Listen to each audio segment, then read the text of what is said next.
इस वीडियो से मैं दुनिया के सबसे बड़े रहस्य पे पर्दा उठाने वाला हूँ कि जो इस दुनिया में लोग सोचते हैं, सभी लोग सोचते हैं कि भगवान है कि नहीं है। बहुत लोगों का मानना है कि भगवान इस दुनिया में है ही नहीं, इस दुनिया में कोई ही भगवान नहीं है। लेकिन आज मैं आपको साइंस की भाषा में, स्टूडेंट को जैसे लोग समझाते हैं, साइंस की भाषा में आपको मैं समझाऊंगा कि इस दुनिया में भगवान हैं, उनकी मौजूदगी है, उनके बिना कुछ भी होने वाला नहीं है। ये चीज़ को मैं आज सिद्ध करूंगा, आपके सामने बताऊंगा। और पहले तो आपको 10 प्रमाण, वो 10 प्रमाण आपको मैं दे रहा हूँ जिससे ये पता चलता है कि इस दुनिया में भगवान है। पहला प्रमाण मैं आपको उंगलियों पे मैं गिनवा दे रहा हूँ। पहला प्रमाण, इस दुनिया का सिस्टम से चलना। दुनिया जो है एकदम ही सिस्टमेटिक रूप से चलती है, इसको भी मैं बताऊंगा कि कैसे। दूसरा, वेद का निर्माण। तीसरा, राम सेतु का मिलना। चौथा, द्वारका का मिलना। पांचवा, पंचवटी से लंका का सीधा रास्ता। छठवां, जीव से जीव की उत्पत्ति। सातवां, कुरुक्षेत्र। जीव है तो शिव है, जीव नहीं है तो शव है। ठीक। इसके बाद, नास्तिकों की संख्या कम होना। आप जीवन में क्या ढूंढ रहे हैं? कभी आपने सोचा है कि आप अपने जीवन में क्या ढूंढ रहे हैं? आप कमा रहे हैं, पैसा कमा रहे हैं, क्यों कमा रहे हैं, क्या करेंगे? तो आप जीवन में एक ही चीज़ ढूंढ रहे हैं, आप जीवन में आनंद को ढूंढ रहे हैं। ऐसा नहीं कि आनंद मेरा नाम है तो आप मेरे को ढूंढ रहे हैं, आप आनंद को ढूंढ रहे हैं। और हमारे ईश्वर गॉड शिव का एक नाम है सच्चिदानंद, परमानंद। वो आनंद उन्हीं में है। जो आनंद हम आप ढूंढ रहे हैं वो तो क्षणिक आनंद है, कुछ दिनों के लिए है। जब तक आप में ज्ञान है तब तक आप आनंद उठाएंगे, जब में आप ज्ञान नहीं है तो आप आनंद नहीं उठा पाएंगे। तो आपको मैं 10 प्रमाण दे दिया। अब मैं आपको साइंस की भाषा में समझा रहा हूँ कि भगवान कैसे होते हैं। वैज्ञानिकों के द्वारा ये सिद्ध किया गया है कि धरती पे जो भी चीज़ है, जो भी तत्व हैं, वो इलेक्ट्रॉन, प्रोटॉन और न्यूट्रॉन से बने हैं।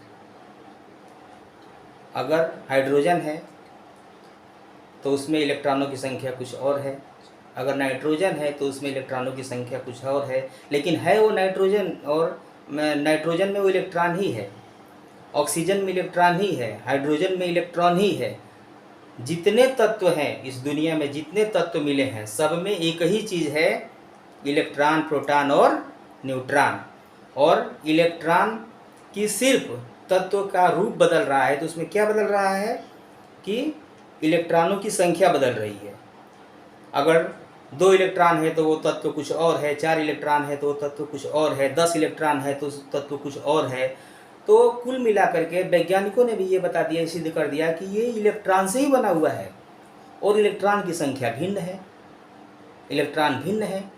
इलेक्ट्रॉन बदल गया, इलेक्ट्रॉन की संख्या बदल गई तो तत्व का रूप बदल गया। और हमारे वेद में, हमारे पुराणों में ऐसा कहा गया है कि कण कण में भगवान है।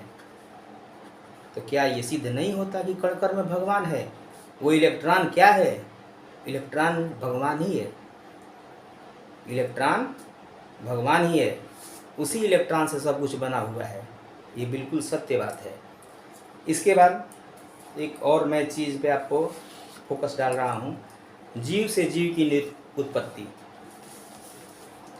आपको याद होगा कि हम जो पैदा हुए हैं, हम जो इस धरती पे आए हैं, तो आपको अपनी 2-4 पीढ़ी के बाद मालूम नहीं चलेगा कि मेरी पूर्वज कौन थे।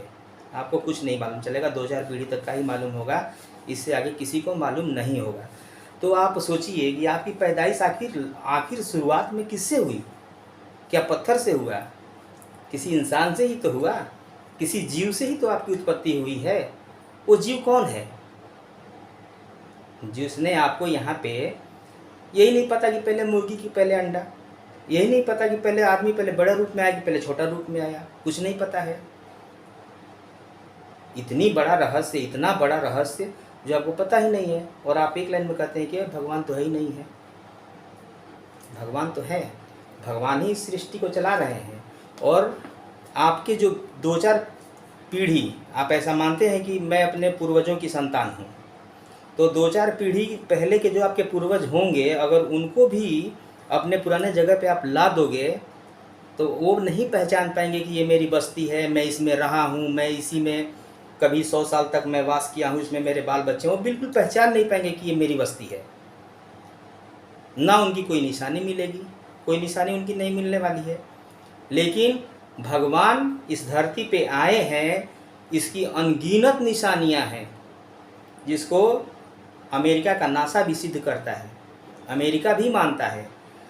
अगर बड़ा से बड़ा भी वैज्ञानिक हो, जो सबसे बड़ा वैज्ञानिक है, वो भी एक बार हिंदू धर्म के ग्रंथों को पढ़ा है, वेद को पढ़ा है, हमारे शास्त्रों का अध्ययन किया है कि क्या है, तभी उसको कुछ मिला है।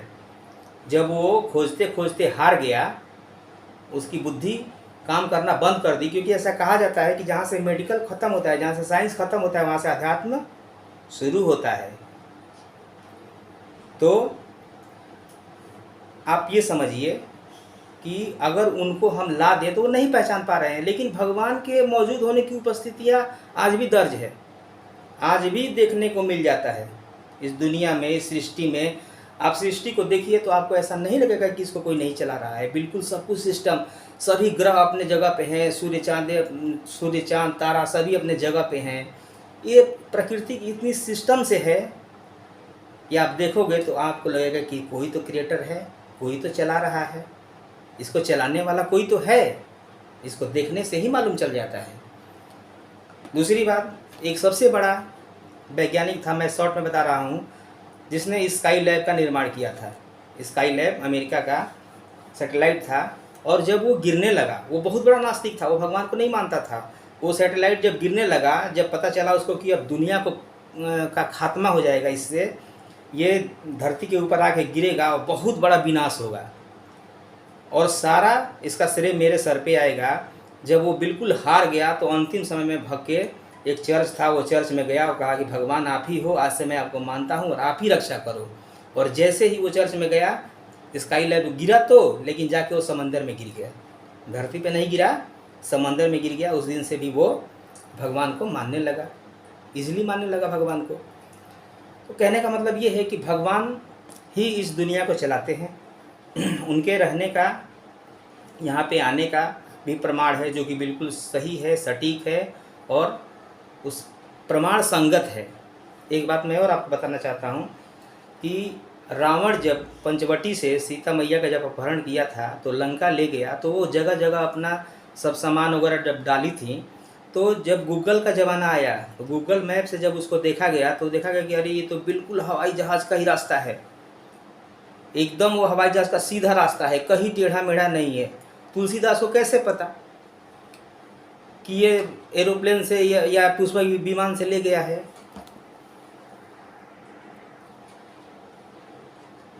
कैसे पता उनको? कहने का ये मतलब है कि जो भी बातें लिखी गई हैं, एक फेसबुक पे आते हैं चचा समान है, उनका मैं नाम नहीं लेना चाहूँगा, लेकिन वो आके कहते हैं, पढ़े लिखे तो मेरे को लगते नहीं हैं, लेकिन आके लोगों से कहते हैं कि धरती पे रहने वाला, वो कहते हैं कि धरती सूर्य भगवान से कई गुना छोटी है, सूर्य धरती से कितना गुना बड़ा है, और धरती पे रहने वाला तुलसीदास, धरती पे रहने वाला एक बंदर जाता है और जाके सूर्य भगवान को जो है निगल जाता है। कितनी झूठी बात है। तो उनसे मैं ये कहना चाहता हूँ कि धरती पे रहने वाले इसी कलयुग के, वो तो त्रेता युग की बात है, इसी कलयुग के तुलसीदास ने हनुमान चालीसा में लिख दिया कि सूर्य की युग सहस्त्र योजन पर भानु, लिख दिया उन्होंने, जिसको आज नासा भी सिद्ध कर दिया कि वो दूरी सही है। तो आपके अंदर हिम्मत है तो आप नासा को बोलो ना कि तुलसीदास क्या बरबर करके गया है, क्या फालतू बातें लिख करके गए हैं तुलसीदास। आप उसको काटिए।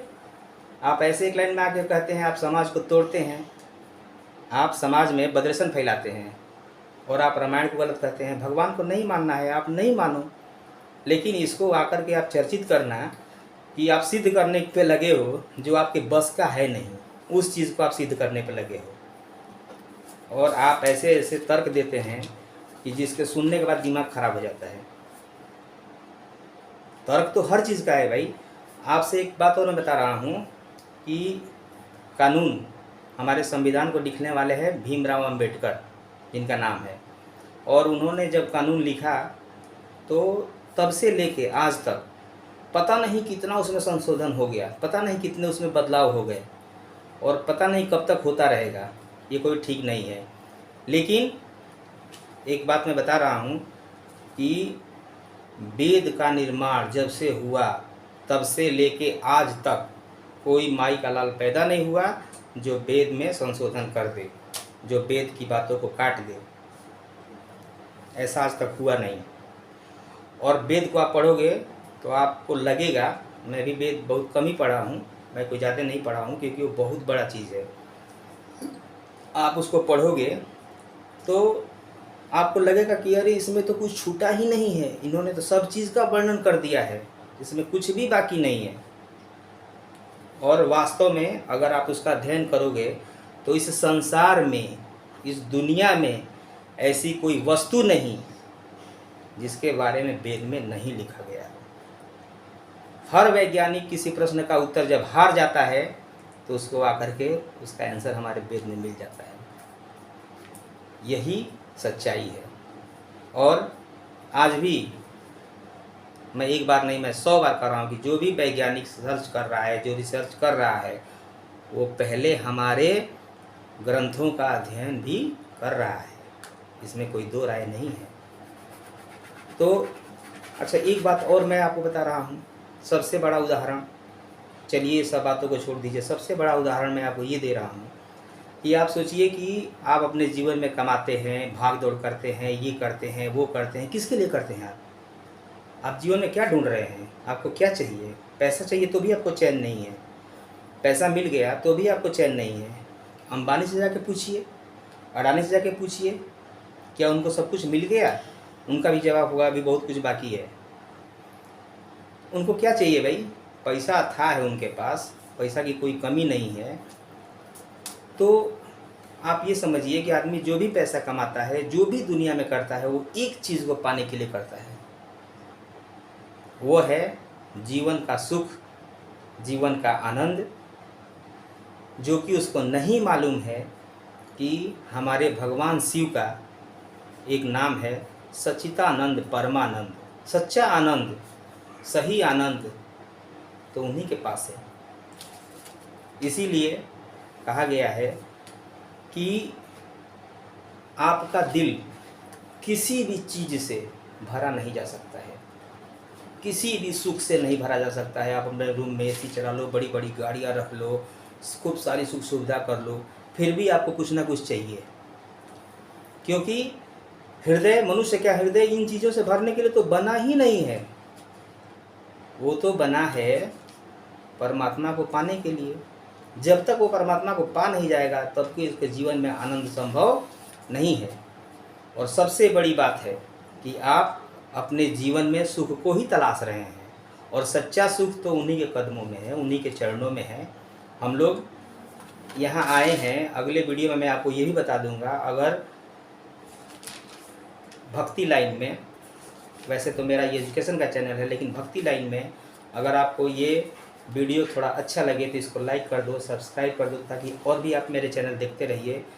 आने वाली वीडियो में आपको और भी मैं तर्क दूंगा, और मैं अच्छे तरीके से मैं बताऊंगा, सिद्ध करूंगा कुछ ऐसी बातों को प्रूफ करेंगे कि आपको लगेगा कि हाँ, वास्तव में मनुष्य के द्वारा कुछ भी नहीं किया गया है, मनुष्य ने कुछ भी नहीं बनाया है।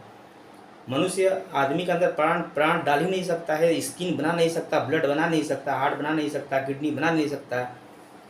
मनुष्य तो सिर्फ उसका रिपेयर करता है, आपका ट्रीटमेंट करता है, डॉक्टर आपका इलाज करता है, वो बनाता कहाँ है भाई?